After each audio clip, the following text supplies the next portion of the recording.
Hi, and welcome to the first episode of the Protection Gap podcast. Every week, I'm going to be spending 10 minutes or so deep diving on all the important areas that will help us protect more of our customers. As most of you know, this has been a problem area in our industry since we started. The mortgages are easy and the protection is difficult. Well, I'm happy to tell you it does not need to be like that. We can make protection as easy as providing our mortgage advice. Now, if you don't know who I am, my name is Gary Waters. I run the Protection Academy. It is designed to help advisors and firms protect more customers and, of course, earn more money in the process. So why should you listen to me? Good question. Well, I've got 30 years as a regulated advisor, both in financial advice and mortgage and protection advice. Protection has been on my radar for the last 25 years since I got it wrong back in 1999 with one customer, which changed my outlook on the need to improve our protection advice process. Since then, I've carried out about 25,000 regulated interviews, and protection has been my focus throughout all of them. So I've created a series of systems to make it much easier for us to get our customers to actually see the needs and buy into them. So today, let's get straight into it. I want to talk about the fact find.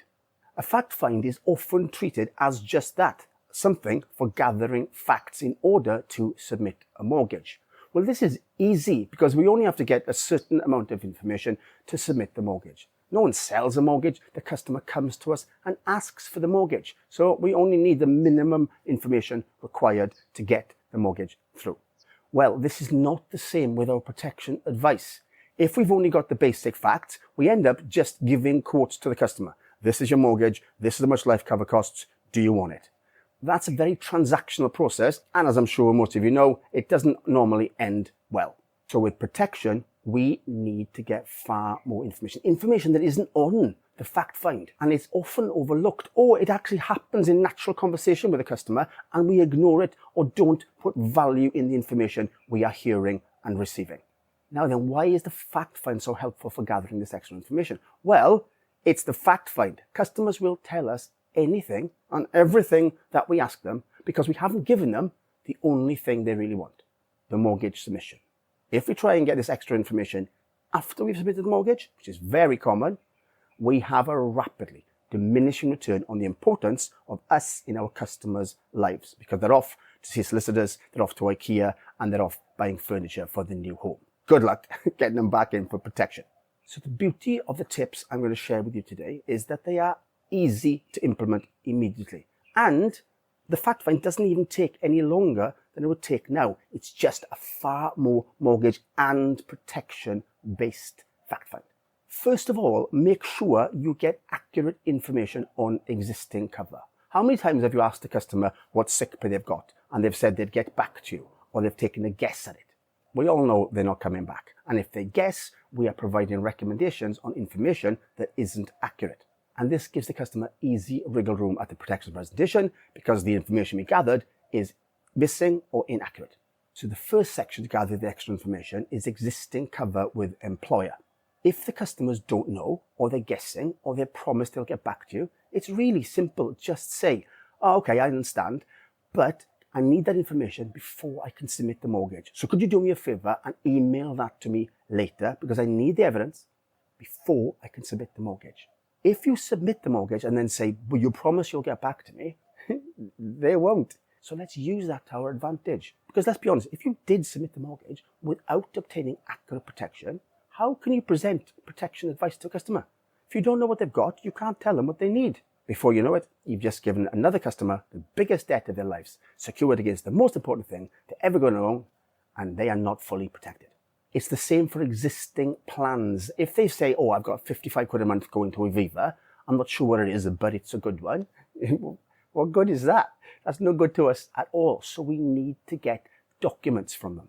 That's great, Mr. Customer. Sounds like a good one. Can you give me the accurate details? Send me the documentation because I can't submit the mortgage until I actually have this information. I guarantee you, you will get all the documentation from employer or existing cover because you haven't given them the only thing that they wanted.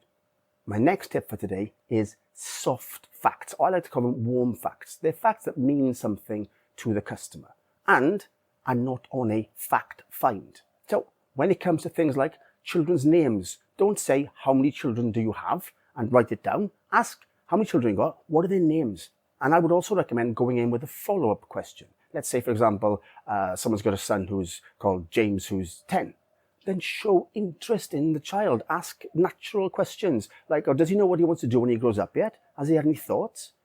This might just be a rapport building exercise, but you don't know. They might have plans for James to go to university to become a doctor or an engineer. It's things like this that customers love talking about and are important. So when we present our protection advice as the protector of James's ability to go to university and fulfill his potential, then suddenly we're not selling insurance anymore. We are providing solutions to problems that customers weren't even aware they had.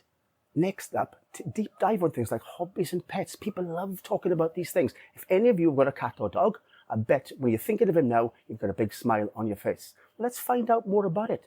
I had an example with an advisor recently who was complaining because their customer was willing to pay 200 quid a month for vet fees for diabetes for their old dog. And he was disgruntled because they declined a £9 life insurance. So he said, so I challenged her, is the dog more important than the life insurance?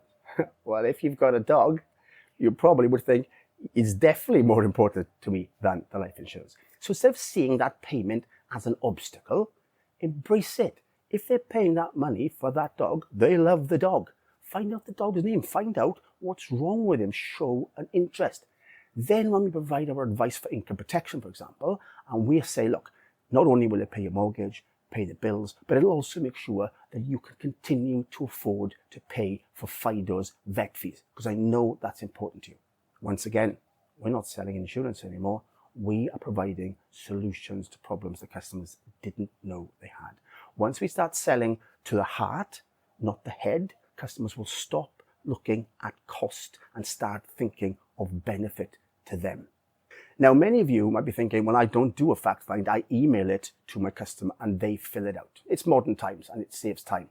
However, a fact find is arguably the longest we'll talk to a customer, and it's the most connected we could be with them because they're telling us so many personal things.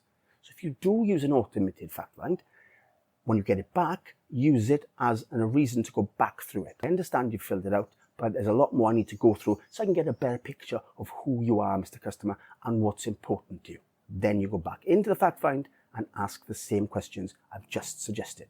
So it will achieve the same goal and it will help you build rapport with the customer, which is so important when we present protection advice. So there you go. That's two simple techniques to add into your fact find, which will help you build rapport and gain information that will help you enormously when you present your protection advice to the customer. Give them a go and let me know how you get on.